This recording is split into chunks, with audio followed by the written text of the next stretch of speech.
Jesus Cristo, pela vontade de Deus, segundo a promessa da vida que está em Cristo Jesus. A Timóteo, meu amado filho, graça, misericórdia e paz da parte de Deus Pai e da de Cristo Jesus, nosso Senhor. Dou graças a Deus, a quem desde os meus antepassados sirvo com uma consciência pura, de que sem cessar faço memória de ti nas minhas orações noite e dia, desejando muito ver-te, lembrando-me das tuas lágrimas para me encher de gozo, trazendo à memória a fé não fingida que em ti há, a qual habitou primeiro em tua avó Lóide e em tua mãe Eunice, e estou certo de que também habita em ti. Por cujo motivo te lembro que despertas o dom de Deus que existe em ti pela imposição das minhas mãos, porque Deus não nos deu o espírito de temor, mas de fortaleza e de amor e de esperança e de moderação. Podeis assentar. Glória a Deus. Tem dois textos em Isaías que eu gosto muito, além de eu gostar do contexto pelo seu conteúdo, também gosto muito de fazer menção de algumas frases que saíram da boca de Deus. E eu acho que essas frases, elas são muito vivas dentro de mim, desde quando eu fazia evangelismo de rua, pregava nas ruas, nas praças, e no trem também, aquele trem que vai lá para Paranapiacaba, eu pregava ali no segundo vagão, contando da cabeça para cá. E a gente usa muito esses termos, assim, esse texto aqui, por exemplo, eu usava muito, ele ficou muito marcado, que é o texto de Isaías 41, 21, 43, 26, que é quando Deus se predispõe ao diálogo. Deus, num ato de graça plena, se predispõe a uma prosa, a um bate-papo, a uma conversa franca. Então Deus diz assim: apresenta-me as tuas razões. Interessante que apresentar as razões é arrazoar. E arrazoar é trazer para o raso. Ou seja, não deixa nada escondido, falando assim em termos nossos. Vamos falar francamente, vamos ser transparentes, vamos botar as cartas todas em cima da mesa, porque se você fizer isso, ainda que você pense que não tem mais jeito, tem jeito. Se você fizer isso, as expressões lá são exatamente, não é essa a expressão literal, mas o conceito é. Fala assim: ainda que os teus pecados forem escuros, ainda que for não sei o que, vai ficar branquinho, vai ficar tudo limpo. Não é assim? Então, ainda que você pense que não tem jeito, tem jeito. Só que você precisa trazer para o raso. Não deixa nada escondido. Então, mas não é esse o ponto. O ponto é que eu quero pegar emprestada a frase de Deus fora do contexto. Eu quero pegar a frase: apresenta-me as tuas razões. Não como se Deus estivesse falando, eu estou falando, eu peguei emprestado de Deus a expressão e estou fazendo uma pergunta para você. Diante do proposto para a nossa meditação nesta noite. Primeiro eu quero colocar que todas as coisas, os elementos, os discursos, as teses, todas elas têm um caráter. E o caráter é aquilo que revela o elemento como tal. Esse é o caráter. O que é o caráter dentro desse conceito? O que é o caráter da maçã? O caráter da maçã é o que faz a maçã ser maçã, só isso.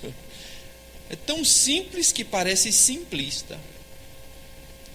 O caráter do tijolo é que faz o tijolo ser, no seu mais absoluto pensamento, na mais absoluta colocação, raciocínio, é que o tijolo não é nada mais que tijolo, nada menos que tijolo. Não é pedra, não é barro, não é emboço, não é azulejo. Tijolo é tijolo. E o que faz o tijolo ser tijolo é o seu caráter tijolesco. Então, caráter é aquilo que faz o elemento ser o que é. Então, só que tem uma coisa que você pode atestar e convir comigo, que o caráter das coisas pode ser mudado, né? O caráter pode tranquilamente ser mudado. Por exemplo, leite é coisa boa, né? Café é coisa boa. Mistura leite com café, mudou o caráter do leite, mudou o caráter do café, e agora não tem nem leite nem café. Tem outra coisa boa que é café com leite, né?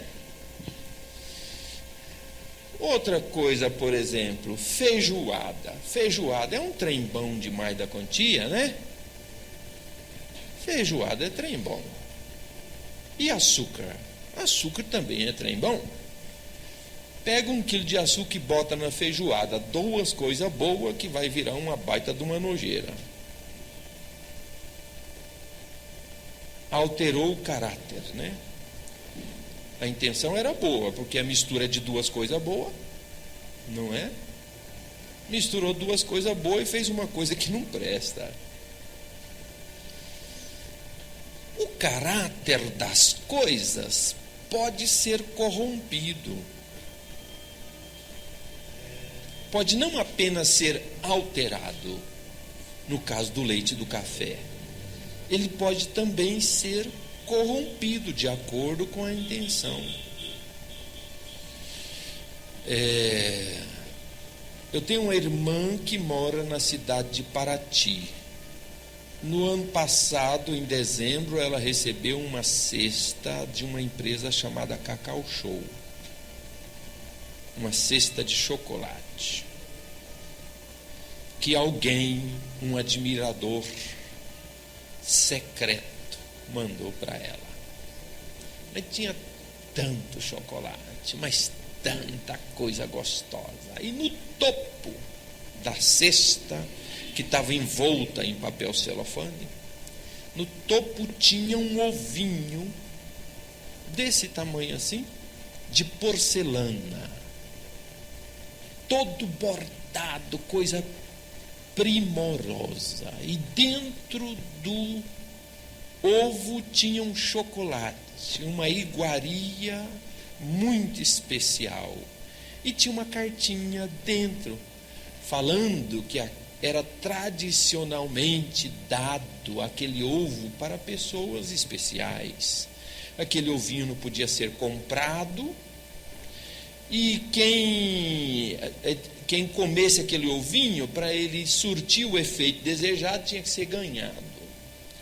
E aí vai argumentando que dá sorte para quem dá e para quem recebe. Mas a pessoa precisa entrar num lugar bem tranquilo, solitária, e mentalizar umas coisas boas e comer o chocolate. Vai sentir uma sensação estranha, mas não deixa a sensação estranha arrebatar os bons pensamentos. Se tiver sede, muita, por causa do efeito daquele chocolate especial, tome um pouquinho de água. Já deixa o copo com água preparado. E, enfim, vai falando. E a minha irmã deixou a cesta de chocolate lá e queria saber se alguém telefonava para dizer: olha, mandei, recebeu, gostou? Passou uma semana, passou 2, ninguém se manifestou. Um dia, lá pelas 11 da noite, ela pegou o ovinho, foi para a beira da piscina, cumpriu o ritual que estava escrito no papelzinho, pegou o ovinho, abriu, comeu o ovinho de chocolate. Ela disse que ela sentiu um arrepio da cabeça aos pés. E aí o seu corpo começou a pegar fogo, a formigar. E ela começou a andar, porque é um terreno muito grande, tem uns 1000 metros a área da piscina. E ela andava para um lado e por outro, e aquela sensação, e dava aquele formigamento, e foi aumentando, e parecia que ela tinha virado o homem tocha. E começou a rasgar a roupa. E foi rasgando a roupa, rasgando, e andando desesperada para o rumo do portão, porque tinha um muro que divide a casa da área da piscina. Ela passou por aquele portão quando ela, segundo foi dito por ela, quando passou pelo portão, ela já estava nua. Arrancou calcinha, sutiã, roupa, sapato, lenço da cabeça, arrancou tudo, estava nua. Chegou na sala, tentou subir a escada, também estava cega. Subiu o primeiro lance de escada, bateu com a cara num quadro que eu dei para ela, que está assim, bateu, o quadro caiu no chão, e ela começou a subir se arrastando para o quarto dela. A hora que ela chegou no quarto dela, me desculpe a expressão, ela vomitou e cagou para todo lado. Só sei que quando a polícia chegou, tinha merda na parede, na cama, no tapete, no telefone, na escada, estava misturado tudo.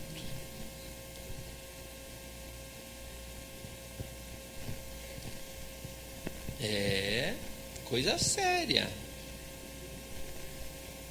Ela foi envenenada.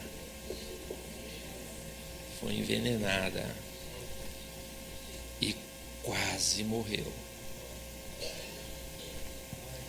Tão bonito o ovinho, né?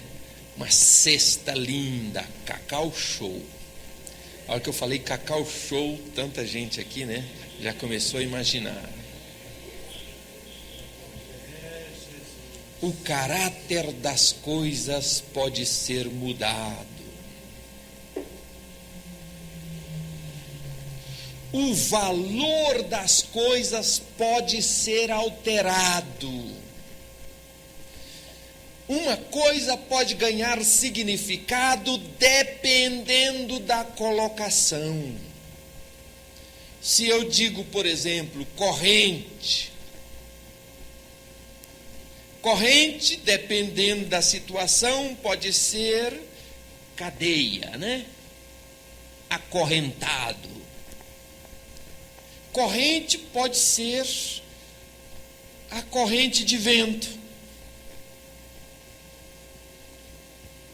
Que brisa boa, é a corrente que está favorável. Corrente pode ser a moeda corrente. Olha aí, dependendo. Alguém foi levado pela corrente d'água. Dependendo da situação, dependendo de onde você estiver, então corrente significa uma coisa. O caráter das coisas pode ser mudado. No Éden, a serpente induziu a Eva e Eva inventou.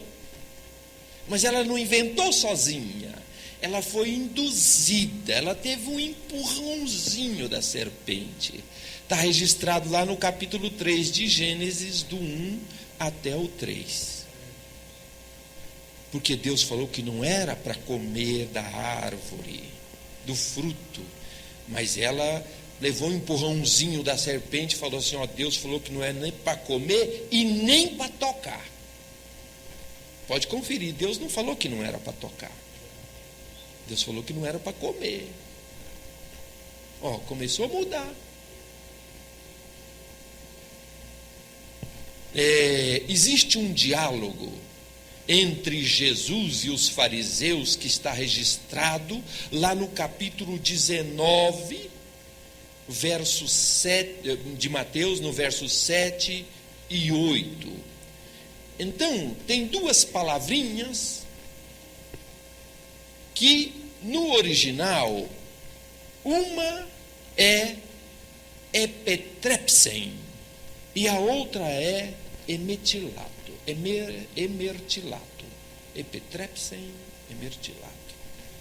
Naquele diálogo, eles falavam sobre o divórcio. E os fariseus falam assim para Jesus: por que é que Moisés epetrepsen carta de divórcio? E Jesus fala assim, como quem diz, epetrepsen não, emertilato, carta de divórcio. Ou seja, eles perguntaram por que é que Moisés mandou dar carta de divórcios. Jesus falou assim, mandou, como quem diz, né? Mandou não, permitiu. Ele não mandou, ele permitiu. Por causa da dureza dos vossos corações. Alguém que está tentando mudar o sentido verdadeiro das coisas de acordo com a sua conveniência. E Jesus fala assim, ó, no começo não era assim não. No começo não era assim. Lá na tentação de Jesus, que está registrada no capítulo 4 de Mateus, quando Jesus estava em Éramos, o diabo procura, veja se não foi isso, o diabo procura dar um novo sentido prático para a palavra escrita. Não é isso que dei lá no contexto? O contexto mostra que o diabo procura dar um novo sentido prático para a palavra, ou seja, uma nova maneira de praticar o que estava escrito. A escritura era a mesma, mas o diabo quer mudar a prática dela, fala assim, olha, está escrito, assim, assim é o teu respeito, então sobe aqui e dá um mergulho no chão, prático. Que vem uns anjos e te pega. Ou seja, a palavra é boa, mas procura dar um novo sentido prático para aquela palavra. Um sentido que não bate. A Bíblia Sagrada fala a respeito, especialmente para o tempo do fim. Eu digo especialmente porque em todo tempo tem, desde o tempo de Nabucodonosor, em todo tempo sempre teve, mas a Bíblia apresenta, inclusive pela boca de Jesus, especialmente para o tempo do fim, uma profanação inevitável. Uma inevitável. Preste atenção para a expressão propositadamente colocada. Uma inevitável profanação.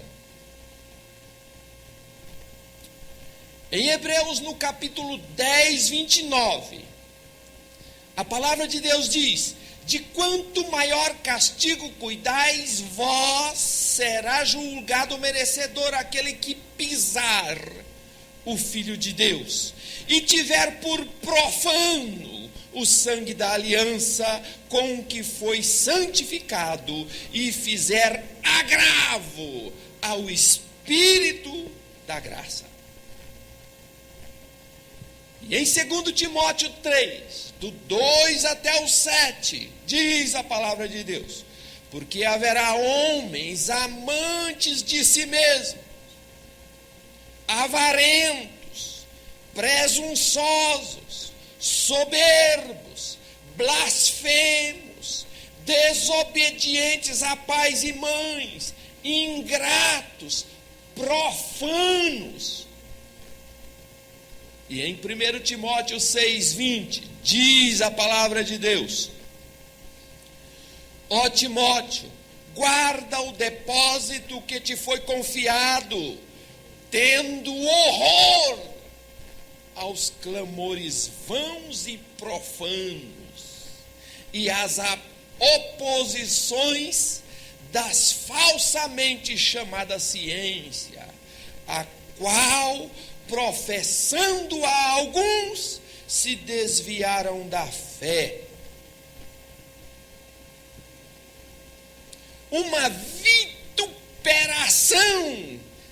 Como, irmãos queridos, eu gostaria de ter no meu interior, nas minhas entranhas, uma dimensão argumentativa maior, capaz de revelar a indignação que se me vai nas entranhas ao ver que o precioso está sendo vituperado. O Senhor Jesus fala do reino. E quando fala do reino, ele propõe uma parábola. E ele diz que aquela parábola é semelhante a um tesouro precioso, a uma pérola de grande valor. E o negociante, quando descobriu aquela pérola, se desfez de tudo. E o tesouro, quando o homem descobriu aquele campo que tinha o tesouro, ele foi e vendeu tudo. É muito precioso, é muitíssimo precioso, é um tesouro de grande valor. Mas esse tesouro está sendo literalmente vituperado. O que é vituperar? É torná-lo vil. E o que é vil? Vil é torná-lo de nenhum valor. É fazê-lo de valor ínfimo, insignificativo, banal, desprezível.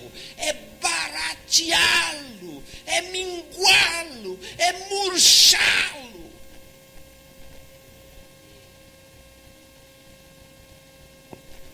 O Senhor Jesus chega a questionar, e foi registrado pelo Dr. Lucas no 18:8, capítulo 18:8, o Senhor Jesus questiona: quando, porém, vier o Filho do Homem, porventura achará fé na terra? Será que em meio a esse caos, a esse caldeirão de vitupério, de desvalorização do precioso, de violação do sagrado, será que o Filho do Homem, quando voltar, vai encontrar fé na terra? O Senhor Jesus põe no mesmo caminho, em uma sua argumentação que está registrada em Mateus 24:12, ele põe no mesmo caminho, só que andando em sentidos opostos. No mesmo caminho, só que um está indo para lá e outro está indo para cá. Ele coloca a iniquidade e o amor, ambos no mesmo caminho, ambos no mesmo tempo, ambos na mesma caminhada, só que caminhando em sentido oposto. E ele diz, na sua argumentação, o sentido eu posso entender como aquela que se multiplica, que é a iniquidade, ela é o carro-chefe do progresso, é o carro-chefe da prosperidade, da evolução. E do outro lado, o amor representa a essência de Deus, como colocada pelo apóstolo João, essa essência de Deus no homem que se degenera.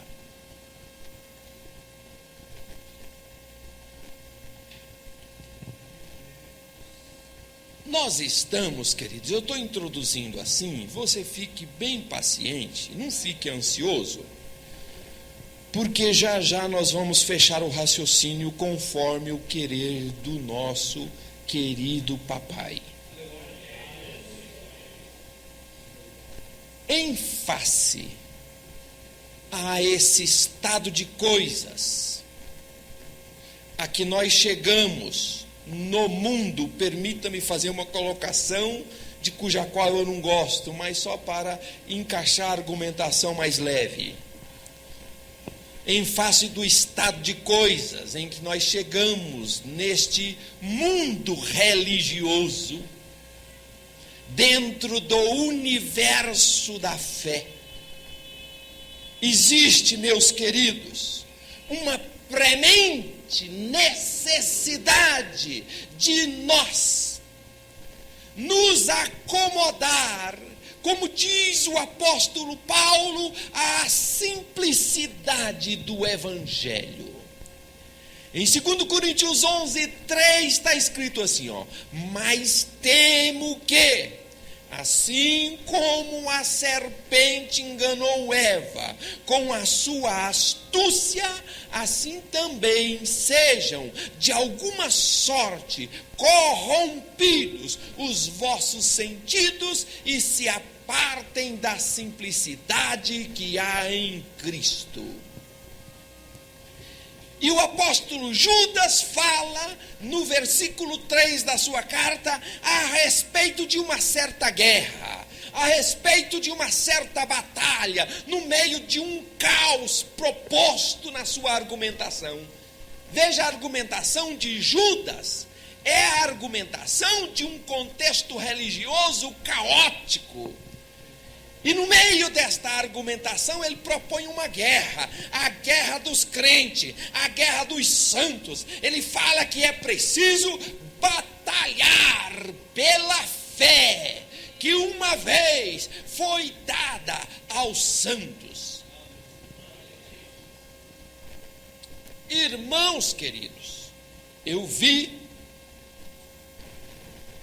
no texto de 2 Timóteo, no capítulo 1 e no verso 5, que diz o seguinte: trazendo à memória a fé não fingida que em ti há, a qual habitou primeiro em tua avó Lóide e em tua mãe Eunice, e estou certo de que também habita em ti. Meus irmãos, de ler esse texto, eu sinto uma bola de fogo correr desde os meus pés até a minha cabeça. Eu sinto a chama do céu ao ler este texto, porque o apóstolo Paulo está falando da ancestralidade da prática da fé não fingida. E essa argumentação anteriormente o apóstolo Paulo chama de depósito, guardar o depósito. Irmãos, nós estamos vivendo em meio a um caos ensurdecedor de situações que nos deixa sem chão. Porque a fé está sendo contaminada. A fé está sendo contaminada. E nós vemos na palavra de Deus que existem pessoas, e estas pessoas são os crentes, são os fiéis de Deus. Eles têm a responsabilidade de transferir o tesouro, de transferir a riqueza, de transferir o legado. É preciso. Os 7.000, usando o texto, a expressão de 1 Reis, no capítulo 19, 18, é preciso os 7.000 que não se dobraram diante de Baal. É preciso haver o renovo, é preciso haver a herança dos santos, é preciso haver, usando a figura lá de Apocalipse, a igreja dos primogênitos, aquela igreja especial, aquela igreja que não se dobra às tentações, aquela igreja que não morde a isca, aquela igreja que luta pela fé, que batalha pela fé para preservar e transferir o legado para os filhos, transferir o legado para as próximas gerações. Nós, irmãos amados, assistimos e convivemos com um discurso contaminado.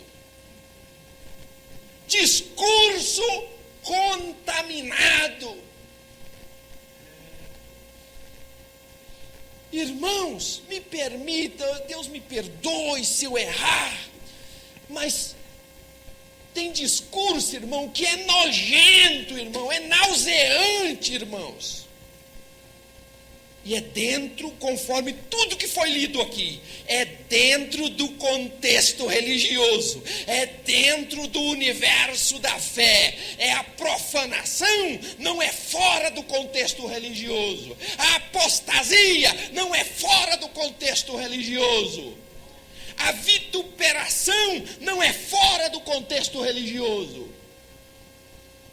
Olha o que está escrito aqui, que foi lido em Hebreus 10, 29. De quanto maior castigo cuidais vós, será julgado merecedor aquele que pisar o Filho de Deus. Sabe o que é pisar?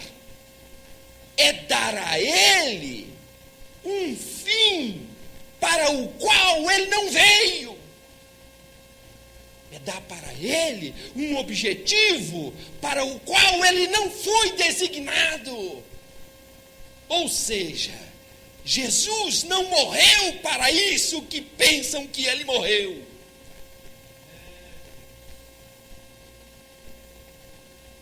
Qual é a fé que nós estamos recebendo, para a qual nós estamos abertos, e para quem nós vamos entregar esta fé, e qual é a fé que nós estamos entregando para as gerações que nos sucederão? Qual é a fé? Qual é o legado que nós estamos entregando?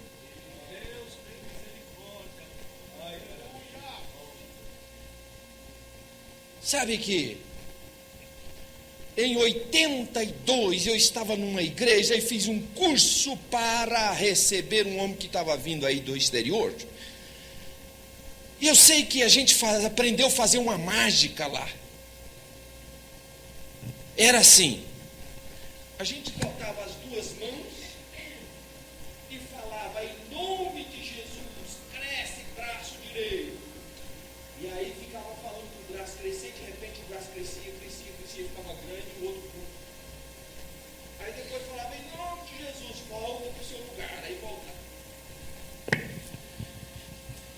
gente fez esse curso, aprendeu o macete dos negócios.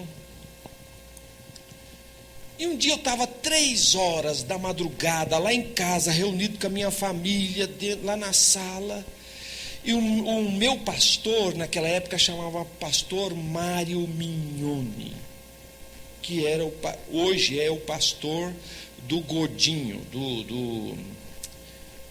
como é que chama? Não sei o que, Gondinho. Ricardo Gondinho, ele é o segundo lá do Ricardo Gondinho. Seu nome é pastor Mário Mignoni, ele era o meu pastor na época. E ele era assim, era o meu pastor de verdade. Meu pastor, meu tutor, da minha família toda. E 3 horas da madrugada estava eu e minha família lá chorando na sala. Veja como tem ovelha que às vezes é um problema, né? 3 horas da madrugada liguei para o meu pastor, Mário Mignoni. Eu com um braço desse tamanho e outro desse tamanho. Minha mulher com um braço mais comprido, outro mais curto. E eu liguei para o pastor Mário. Pastor, vem aqui.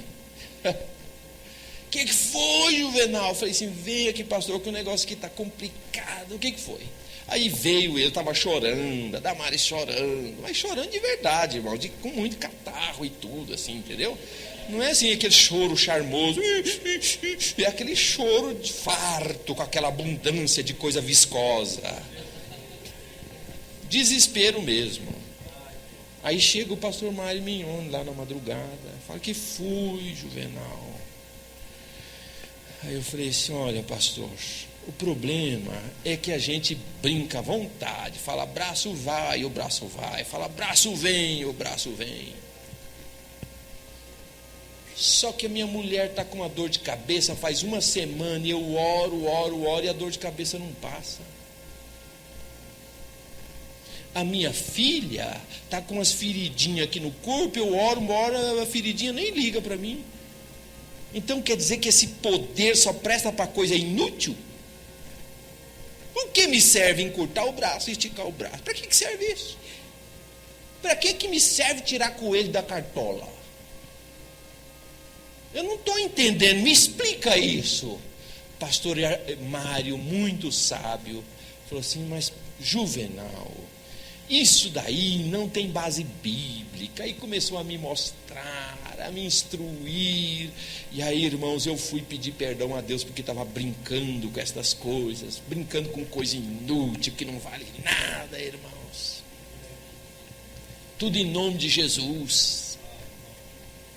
Sabe que uma vez eu fui, tinha um moço aí dando uns estudos e enchia a boca das pessoas tudo de ouro. Como é que é o nome dele? Aquele moço lá, Dario Salas. Fiquei 1 mês numa campanha com Dario Salas.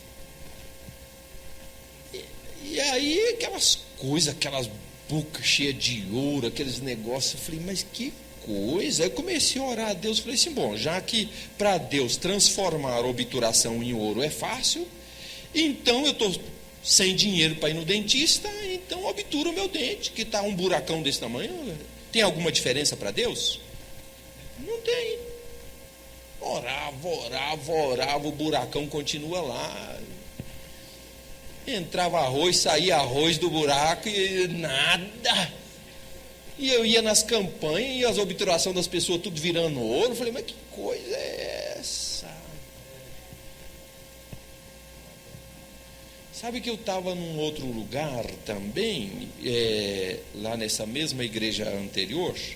Aí naquele curso, durou 2 meses o curso que a gente fez, e tinha aquele negócio de cair pelo poder, né? Eu não sou contra não, viu, irmãos? Isso aí é outra história, outro departamento, mas só contar um fato, tá bom? Porque o mover do Espírito acontece coisas sobrenaturais que a gente não tem explicação, mas veja o que aconteceu. Eu estava lá num culto de terça-feira, e aí o moço pegou, veio hora depois daquela instrução sobre o poder, etc. Orava um, caía, orava outro, caía, punha a mão, caía. Tinha gente que antes de encostar a mão já caía. Aí ele pegou, botou a mão aqui em mim e fez uma pressãozinha leve. uma pressão leve. Pensei, por que eu vou ter que cair? Eu não tenho que cair, só vou cair se eu cair, mas eu não vou cair porque eu vou cair.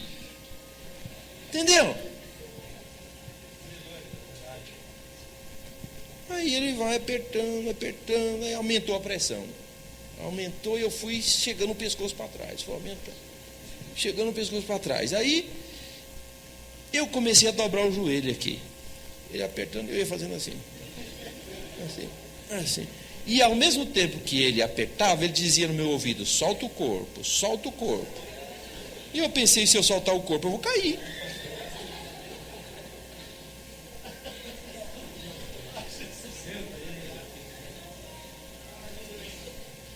Aí sabe o que ele ficou nervoso comigo? Ele falou assim: você não é do ministério, não? Ou seja, você não está por dentro do macete, não? Você não pegou a manha ainda, não? Eu falei: sou do ministério, mas não vou cair. E a Damares, minha esposa, e eu, nós éramos obreiros. Mas irmãos, e tem outras histórias. Eu estava lá em Goiás, numa vigília, lá no monte. Me desculpa, irmãos, eu sei que em todo lugar tem comportamentos diferentes, que é fora do normal e é de Deus. Tem aviãozinho de Deus, tem aviãozinho que não é de Deus. Tem aviãozinho da carne. Então, depende da cultura, a pessoa sente o poder, uns choram, outros dão risada, e outros ficam calados, sentindo o mesmo poder. Isso aí é real. Agora, irmãos, eu estava lá no monte, lá tinha 17 pessoas. Aí o pastor começou a profetizar, só eu era de Goiás, todo mundo era da igreja dele lá. Aí profetizava, falava assim: você faltou na escola, respondeu para a mamãe. Me lembrei do tempo, desculpa a expressão, em que o meu tio era chefe de terreiro e eu ia lá conversar com o menininho, que era a entidade que ficava adivinhando coisas. Foi falando de um, falando de outro, falando de outro, falando de outro. Quando chegou na minha vez, pulou. Por que pulou eu? Eu também queria. Mas sabe qual é o problema? É que ele não sabia nada da minha vida. Não sabia nada da minha vida e não dava para profetizar. E o pior é que a gente frequenta lugares estranhos e vai pegando esses carrapichos na nossa fé, vai grudando. Um dia eu recebi lá na frente da minha casa uma mulher, duas mulheres, uma senhora e uma jovem senhora. Aí falou assim: sabe onde mora a irmã Neide? Eu falei assim: não sei. Eu falei assim: é que essa irmã que veio da Bahia para consultar a irmã Neide. Eu falei: como? Eu me lembro que lá em Goiás tinha a tia Dica, que todo mundo ia consultar a tia Dica, recebia garrafada, umas baforadas e ia embora para casa. Agora o povo sai lá da Bahia para consultar a irmã Neide, o Espírito Santo não está lá, o povo de Deus não está lá, a Bíblia não está lá, a palavra de Deus não está lá. Começa a ter comportamento supersticioso, comportamento estranho. E a fé vai ficando doente, vai ficando uma fé supersticiosa. O discurso é contaminado. Na segunda-feira preguei numa igreja, segunda agora. E por coincidência eu estava falando de fé, só que no outro sentido. Eu estava falando da fé argumentada pelo apóstolo Tiago. Que é a fé que é o abstrato, fé é abstrato, não é? Fé é um substantivo abstrato, né? Só que o apóstolo Tiago fala que esse abstrato tem que concretizar, tem que virar concreto. O abstrato tem que virar concreto. Ele fala assim: tem fé? Então eu quero ver. Abstrato não se vê. Mas ele queria ver o abstrato. Para ver o abstrato tem que virar concreto. Não é assim?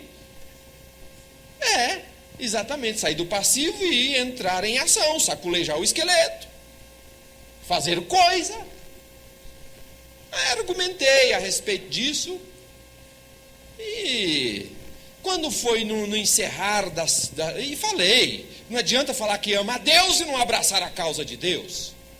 Por isso que Deus fala assim: esse povo me honra, mas é só com blá blá blá. É só conversa, é só discurso. Ato mesmo não estou vendo nada. Concreto mesmo não estou vendo, é só discurso. E a própria palavra de Deus diz que Deus fez o abstrato virar concreto. Ou seja, o verbo que é abstrato se fez carne e habitou entre os homens. E o apóstolo João diz assim, nós vimos e nós tocamos a palavra. Palavra a gente não toca. Mas quando o abstrato vira concreto, a gente toca. Veja a argumentação.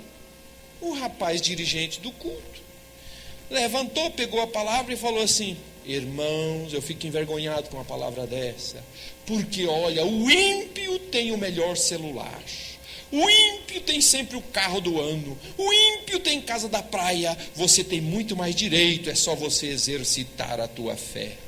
Irmãos,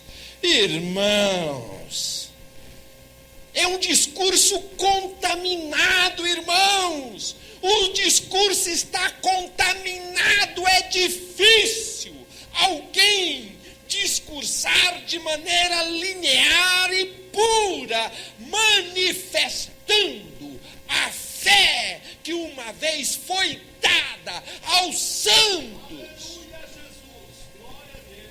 Esta fé pura que o apóstolo Paulo fala que ela é um depósito, e Timóteo é o depositário daquela fé que vem da sua ancestralidade.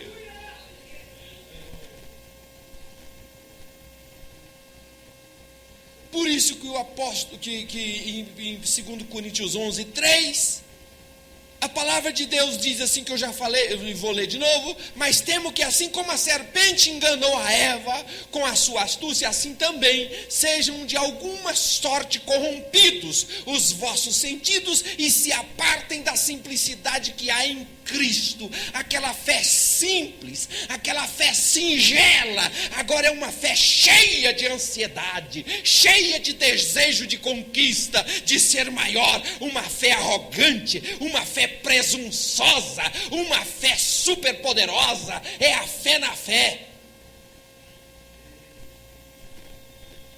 As orações estão contaminadas.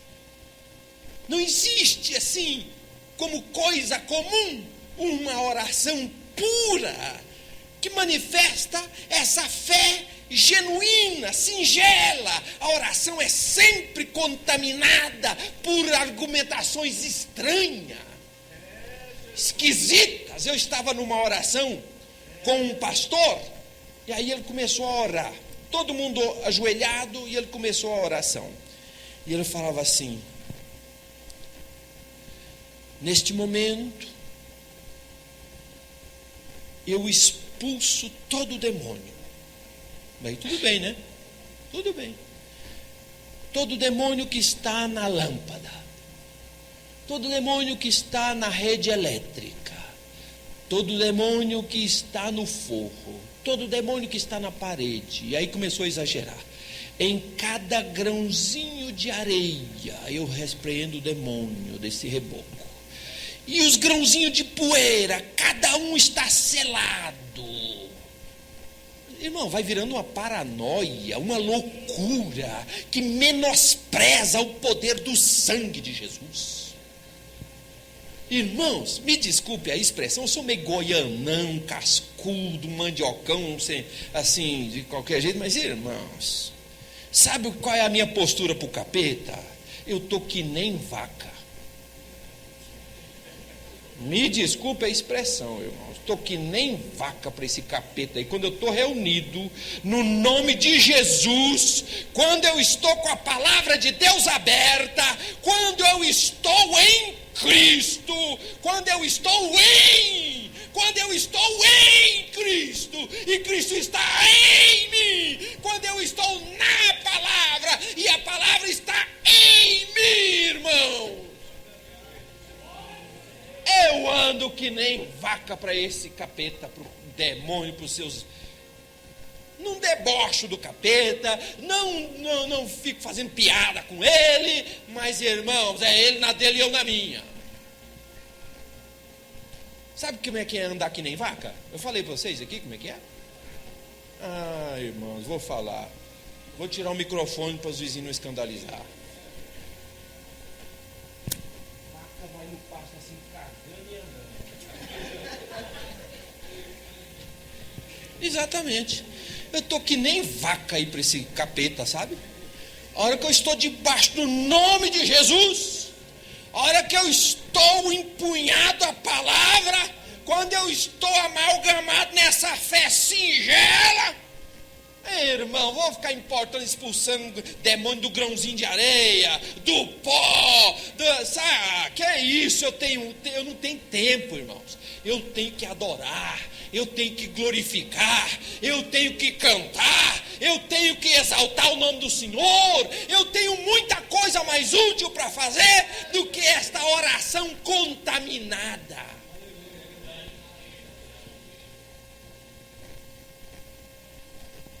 E aí tem gente que fala assim, escuta, a minha mulher estava falando assim, eu tenho medo de barata. Falou para a esposa de um pastor aí. Ele falou assim, eu tenho medo de barata. Tem gente aqui que tem medo de barata?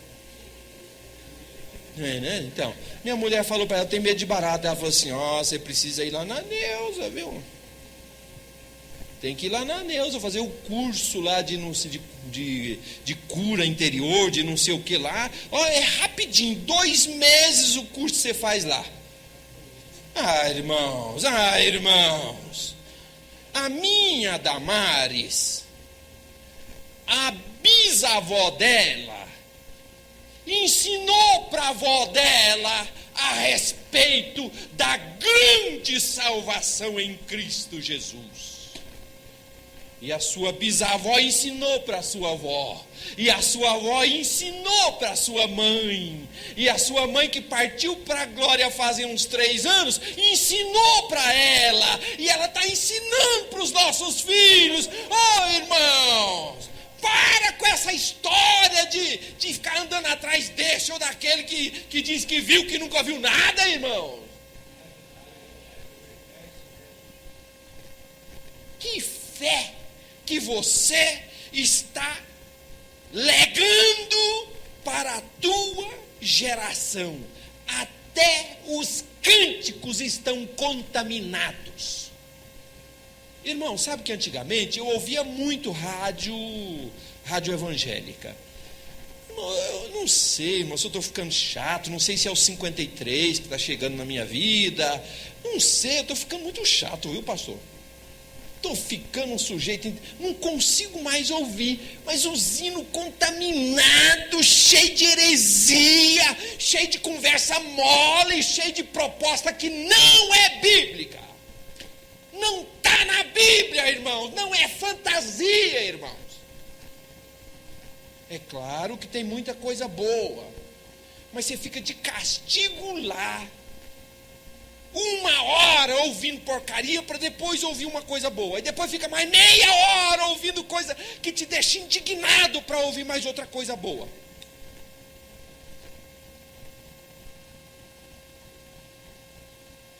Teve uma época que eu quis dar um estudo lá na minha igreja, isso faz uns 15 anos mais ou menos.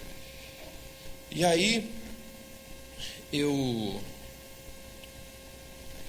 queria dar exemplo de pessoas que vai ao extremo em fazer coisa boa, de primeiríssima qualidade, porque as pessoas falam assim, é para Deus de qualquer maneira, né?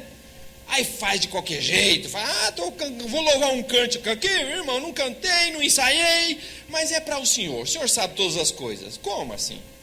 Sabe que é para Deus, é de qualquer maneira? E aí isso vira um conceito arraigado como cultura, que a produção começa a ser de 5ª categoria. Agora que estão fazendo algum filme com qualidade técnica, mas lembra os filmes evangélicos como eram mal feitos? Eram os piores que tinham. E aí eu queria dar um curso a respeito dessas coisas, e aí fui procurar para ilustrar. Então eu queria mostrar uns hinos bem feitos, com poesia, com métrica, com a cadência, com o ritmo, aonde a sílaba poética encaixa com justeza na sílaba melódica. Não tem uma sílaba melódica comprida e a sílaba poética balangando lá dentro. Ou então uma sílaba melódica pequenininha e uma sílaba poética enorme, entrada apertada lá dentro, que não cabe, que a gente não consegue nem entender o que a pessoa está cantando. Então fui falar a respeito dessas coisas, aí procurei um exemplo positivo, peguei lá uns louvores gravados pelo Feliciano Amaral, para ilustrar a palestra, e depois fui pegar uns negativo. E primeiro fui procurar positivo que não seja tão conservador, assim, pensando assim, o Bernal tá velho, negócio de Feliciano Amaral, quem é esse cara? Então aí eu peguei e fui procurar outros, e procurei, mas, irmãos, para ilustrar, vou contar uma coisa para você morrer de vergonha, como eu também morri de vergonha. Sabe quem que eu achei? Com métrica perfeita, com cadência perfeita, com melodia perfeita. Eu achei dois bons. Um chama Gabriel Pensador e outro chama Sepultura.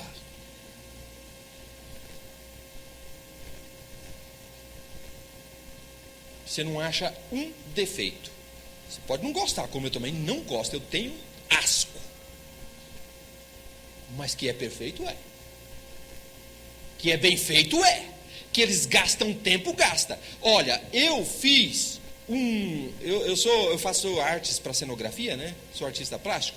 Eu fiz uns elementos, parece que foi em 95, não tenho bem ideia, para um show do Zezé de Camargo e Luciano. Fiz 2 aviões, fiz um helicóptero e fiz não, 2 aviões não, um avião e um caminhãozinho vermelho, um Chevroletzinho antigo. Então fiz no tamanho normal, tudo de fibra de vidro, mas tudo de mentirinha, né? O helicóptero descia assim por um guindaste, funcionando, girando, mas não estava voando nada, era tudo de mentirinha, tamanho natural. E por esta ocasião eu tive oportunidade, não sei se vocês conhecem, eu não conheço assim o repertório deles, mas eu sei que tem uma música deles que tem uma frase em japonês. Acho que aqui ninguém curte o Zezé de Camargo e Luciano, então ninguém vai ficar sabendo, mas o fato é esse, que tem lá. Aí eu peguei, estou lá no galpão, dando os últimos retoques lá no avião, e estou vendo lá o Zezé sentado numa caixa preta forrada de veludo, de carpete, junto com o maestro dele e um violãozinho ali, e eles tocaram essa frase aí, e tocava e cantava, e o maestro falava assim, não tá bom, de novo. Aí tocava e o maestro fazia gesto assim, outra hora fazia, e ele, naqueles códigos ali, e ele tocava, repete, tocava, repete. Irmão, estava me dando coceira na gengiva de tanto que eles repetiam aquele negócio. E eles ficaram lá desde umas 2 horas da tarde até umas 8 da noite repetindo a mesma frase melódica. Eu fiquei pensando assim, é por isso que os caras são bons. Não gosto dessa música, mas que é bem feita é. Eu não gosto do Spielberg, não, mas o que o filme é bem feito é. É bem feito o negócio. E a gente, para Deus, faz de qualquer maneira, de qualquer modo. Os cânticos, a gente não tem a preocupação de estudar um pouquinho de poesia, um pouquinho de música, o mínimo, pelo menos, para sair uma coisa de qualidade. Tudo para Deus é de qualquer maneira, de qualquer modo. É preciso se dedicar mais, é preciso se empenhar, é preciso haver gozo, é preciso haver fogo, é preciso haver denodo, paixão, alegria, contentamento em fazer as coisas para Deus, porque naquilo que nós fazemos está o carimbo. No que nós fazemos está impregnado daquilo que nós somos, daquilo que nós pensamos, daquilo que nós aprendemos. A gente ensina, não é só pelo discurso. A nossa fé é o legado que a gente transfere, não é só pelo discurso, é pelo comportamento, é pela maneira como que a gente conduz a vida. Quando um filho está doente, quando falta o arroz e o feijão dentro de casa, quando o gás acaba fora de hora, quando você é afrontado no trânsito, quando alguém te desafia, quando você é desprezado, quando você é humilhado lá no teu emprego pelo teu patrão. Em tudo isso está a oportunidade de nós manifestarmos o legado que nós temos. Qual é o legado não contaminado da nossa vida de fé prática que nós estamos transferindo para a geração seguinte? Propósitos contaminados, orações contaminadas, hinos contaminados, discurso contaminado.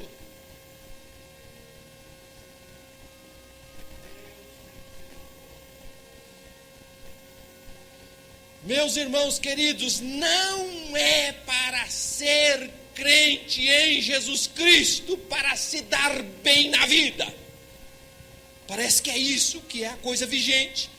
Eu proibi na minha igreja de as pessoas dizerem assim, proibi, mas não proibição de botar a carta lá, eu proibi pelo discurso, pela pregação da palavra cotidiana na minha igreja. E as pessoas não fazem mais isso. Fala assim, vem para Jesus que Jesus resolve os teus problemas. Isso é verdade, Jesus resolve os problemas sim, mas isso não pode ser o carro-chefe. As pessoas não têm que vir para Jesus para se dar bem na vida.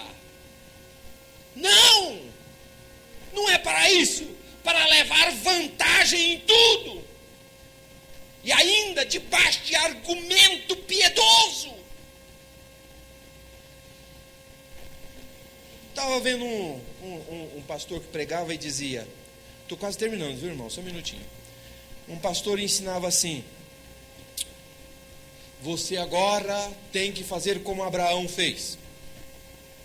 Deus pediu Isaac para Abraão, e Abraão não negou Isaac. Isaac era o tudo de Abraão, Isaac era a riqueza de Abraão, Isaac era a alegria de Abraão, Isaac era a fortuna de Abraão, Isaac era tudo para Abraão, mas Abraão resolveu dar o seu tudo para Deus. Tudo verdade, né? Tudo verdade isso, mas olha as intenções. Dá para saber a intenção, não dá? Você também nesta noite tem a oportunidade de trazer o seu tudo para Deus. Traga a chave do teu apartamento.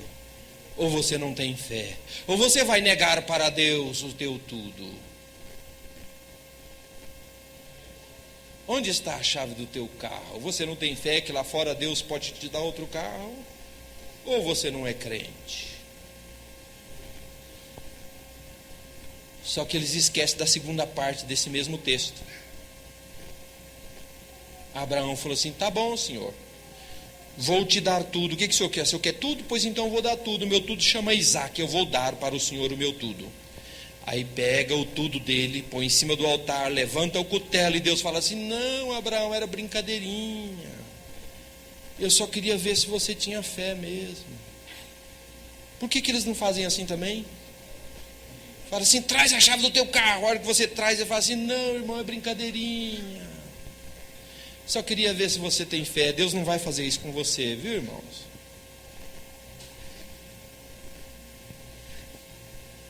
É um discurso contaminado, debaixo de uma argumentação piedosa para justificar a maior atrocidade, quaisquer que sejam.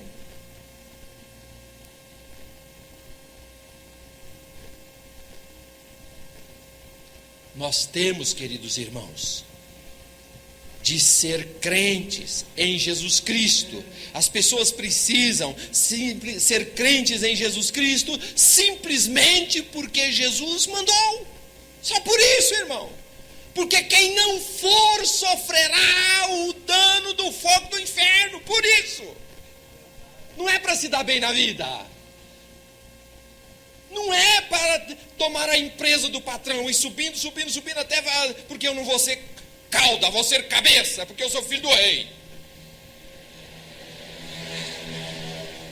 Porque o meu Deus é rico, é dono do ouro e da prata, então eu sou servo de Deus, eu sou filho de Deus, então sou herdeiro e vou tomar posse. Toma posse agora. Tem que ser crente, porque quem não for crente será irremediavelmente condenado. Porque o idólatra não vai entrar no céu. Ser crente, porque Jesus cura as feridas internas, porque Jesus remove o pecado, porque Jesus quebra a cadeia da escravidão do pecado, porque Jesus tira o homem do vício, seja o vício de boca, de palavra, de palavreado, vício comportamental e também vício das drogas. Por isso, ser crente, porque Jesus liberta. Ser crente, porque você tem a possibilidade de ficar cada dia mais parecido com Deus. Em santidade, parecido com Deus. Em amor, parecido com Deus. Ter uma vida dadivosa, parecido com Deus. Ser generoso, parecido com Deus. Ser altruísta, parecido com Deus. Crer em Jesus Cristo, para você ser mais parecido com o teu Criador.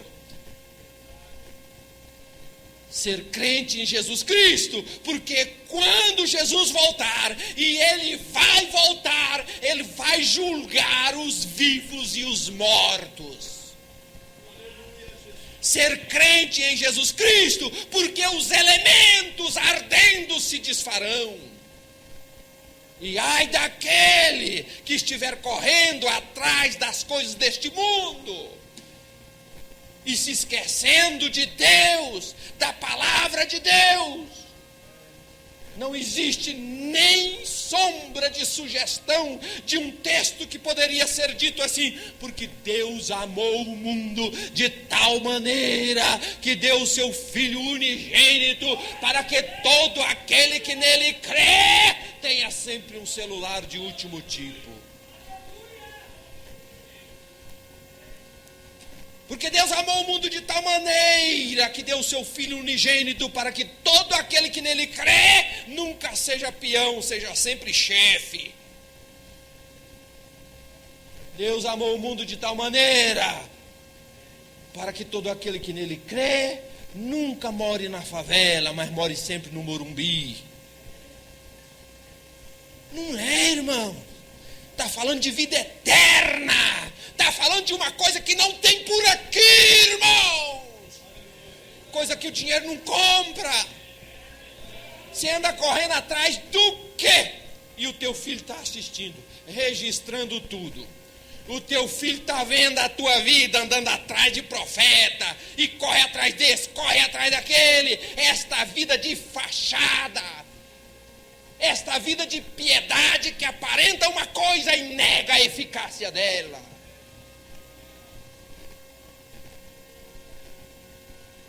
Qual é o legado que é que você está passando como exemplo de fé, como diz o apóstolo Paulo, seu exemplo. Você é o padrão. Estão de olho em você, a tua casa está de olho em você, a tua família está de olho em você, os teus vizinhos estão de olho em você, tem uma nação de olho em você. Qual é a fé que você está manifestando? Qual é a fé?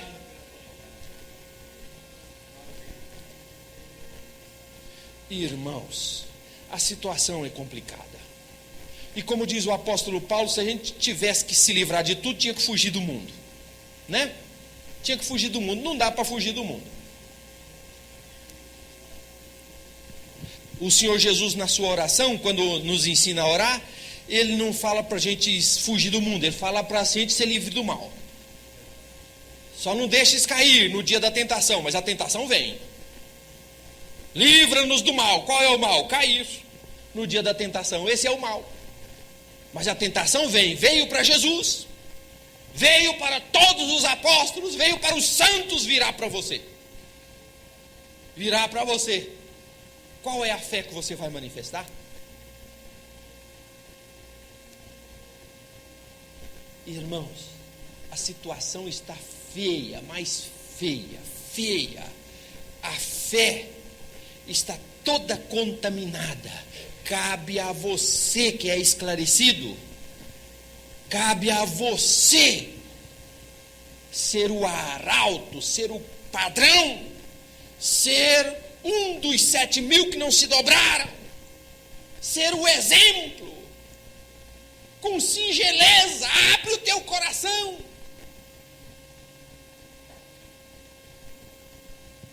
Quem tem a fé singela, se apega à palavra, ele sempre tem uma instrução sábia em qualquer momento. Não precisa ficar jogando horóscopo de crente, puxando papelzinho assim antes de tomar a decisão.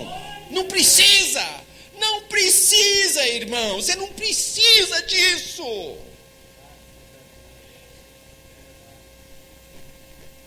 Antigamente eu ficava pedindo para anjo aparecer. Você não precisa de anjo.